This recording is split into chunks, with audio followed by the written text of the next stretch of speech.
All right, what is up, everyone? We are back. First stream of 2020.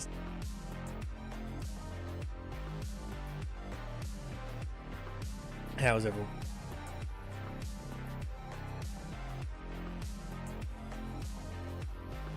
Watch much because you gotta leave in 45 minutes. That's fine. Even just being here for a little helps. So, for those that are in the Discord, this is what I've been working on. Cool little dynamic launch pad. I liked the old designs that we had, but I just felt like it needed to be a little more grounded. The mic's quiet. I mean, it's turned all the way up, so I don't know. Maybe it's just volume music's loud. Is that better?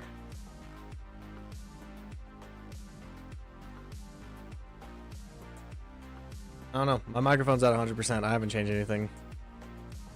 Right now it's all it's the animation blueprint.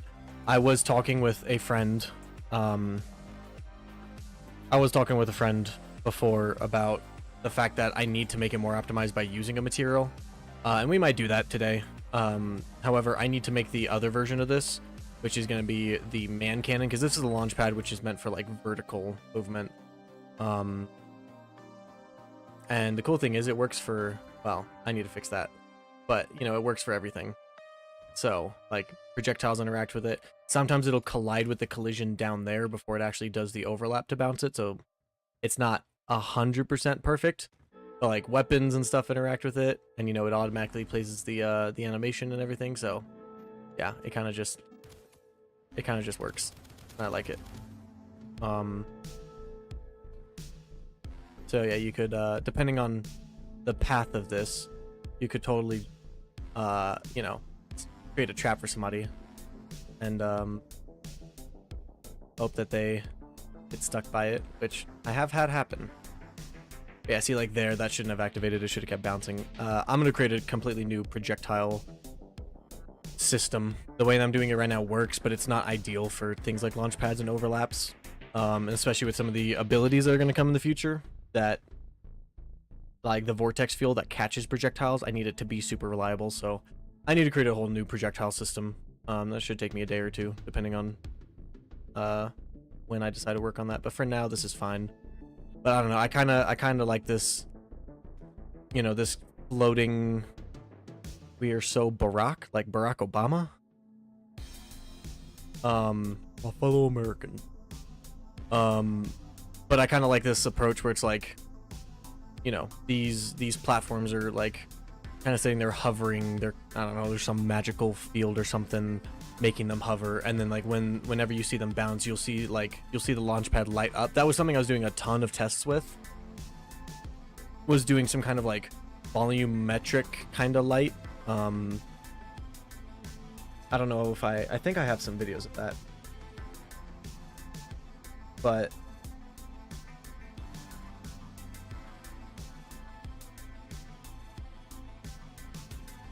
yeah, I've got a video right here. Once my folders decide to load.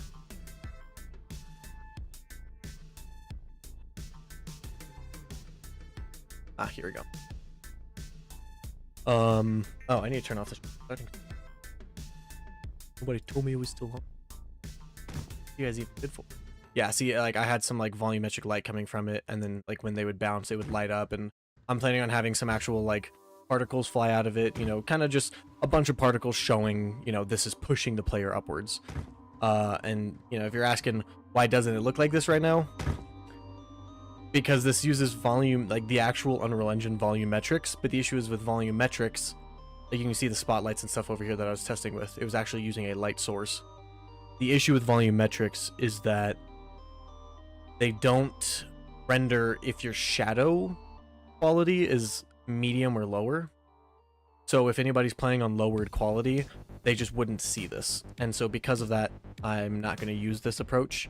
I could probably have like a switch to use this and then use like a cheaper, you know, plain method or something, but if I can get the plane method to look good, I might as well just make that the default. That way it can work on any graphics quality.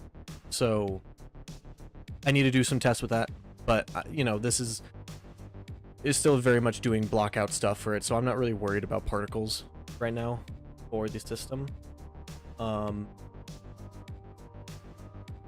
FX and RG. Yeah, one of the things I need to do is create a texture atlas for this, such that I can randomly rotate and kind of bob these around in the material. Because right now this is a skeletal mesh, and this is all being done procedurally in the animation blueprint, which is fine. It works.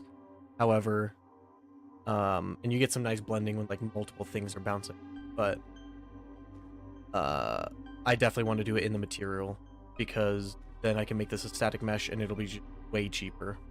You know, we can have a ton of these around a map and it's not going to impact performance. Whereas, you know, if you look at it, we're getting, what, 50 frames? I'm actually very curious. If I delete this player and delete the launch pad, hit play, I'm curious if we get better frames. Slightly. Get about 60. I think most of that's actually coming from the player. I don't think the launchpad itself is very complex, but you can imagine having that many skeletal meshes around for different launchpads that are just, you know, idly animating. And then, you know, we can have LODs of material, so, you know, when you get a certain distance away, you won't even see it doing the dynamic element, the dynamic animation if I do it in the material, so. But this is what we're going to work on. So the few things I need to do is I want to create the second version, which is more of like a horizontal, like rectangular pad, and that'll point in the direction that you get launched. So that's more for like horizontal launch